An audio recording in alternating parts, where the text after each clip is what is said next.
ॐ ह्रीं बगलामुखी सर्वदुष्टानां वाचं मुखं पदं स्तंभये क्षिपां कीरिये बुद्धिविनाशये ह्रीं ॐ स्वाहा। ॐ ह्रीं बगलामुखी सर्वदुष्टानां वाचं मुखं पदं स्तंभये क्षिपां कीरिये बुद्धिविनाशये ह्रीं ॐ स्वाहा।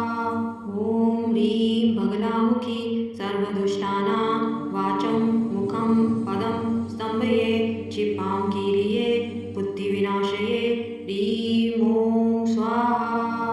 ॐ ह्रीं बगलामुखी सर्वदुष्टानां वाचं मुखं पदं स्तंभये क्षिपां कीरिये बुद्धिविनाशये ह्रीं ॐ स्वाहा। ॐ ह्रीं बगलामुखी सर्वदुष्टानां वाचं मुखं पदं स्तंभये क्षिपां कीरिये बुद्धिविनाशये